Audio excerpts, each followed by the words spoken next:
Welcome to Coffee with Viking. I am Mike. Cheers.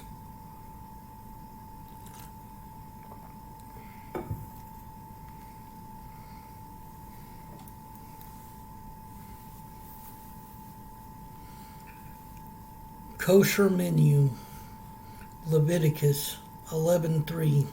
You may eat any animal that has completely split hooves and chews the cud. God gives Moses a list of animals the Israelites are allowed to eat.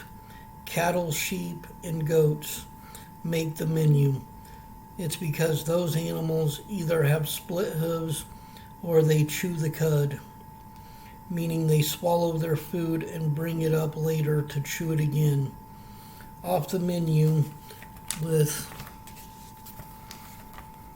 no split hooves or cud chewing are pigs, rabbits, and camels. Fish are on the menu, but they must have scales and fins. No shellfish, such as lobster, crab, or oyster. Birds aren't sorted by any physical traits. Instead, God simply gives a list of birds that don't make the menu. These include vultures, bats, ravens, and seagulls.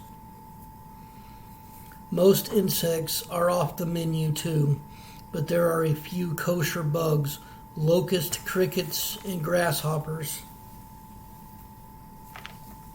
God doesn't explain why gag-inducing crickets are kosher and delicious and lobsters are not.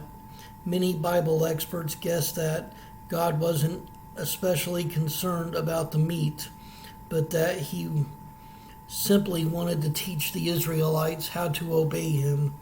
The kosher laws unique to Israel also helped distinguish the Israelites as God's people. It became the sign of a it became the sign of a nation devoted to God and blessed for it. The later arrival of Jesus will mark the beginning of God's new covenant with humanity, an agreement less concerned with outward rules and more concerned with what's going on inside a person's heart or mind.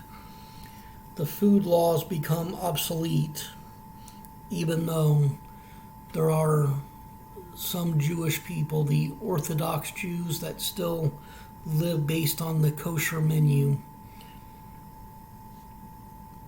What goes into a person doesn't make him unclean, Jesus explains. It is what comes from inside that defiles you. Evil thoughts, sexual immorality, theft, murder, adultery, greed, they are what defile you.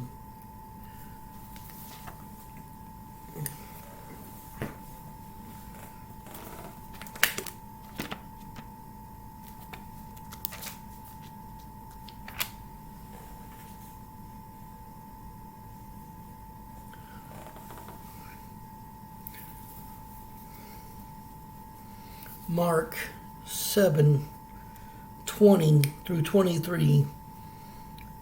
And he, Jesus, said, That which cometh out of a man, that defileth a man.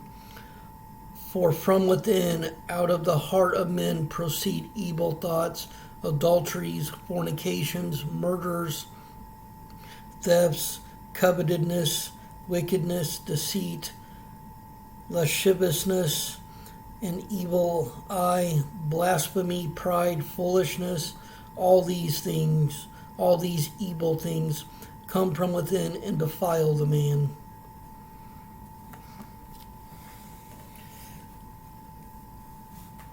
So when Jesus came, when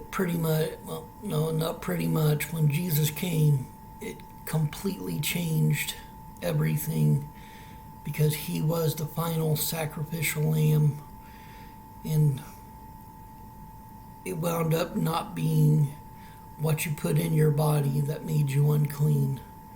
It wound up being that we accept Jesus and what he did on that cross.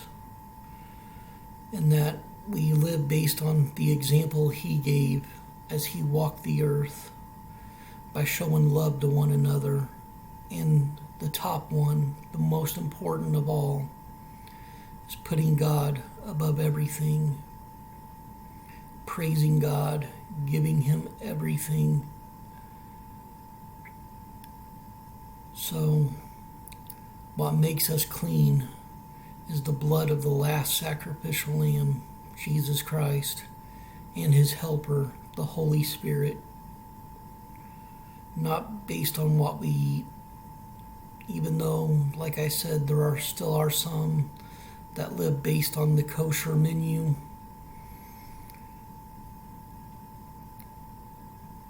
But to become clean nowadays, it is all in faith. Faith in Jesus Christ, and acceptance of him coming down and taking our punishment, a punishment we deserved and not him, to pay our sin debt that we can never pay. Stay blessed, stay caffeinated. Much love.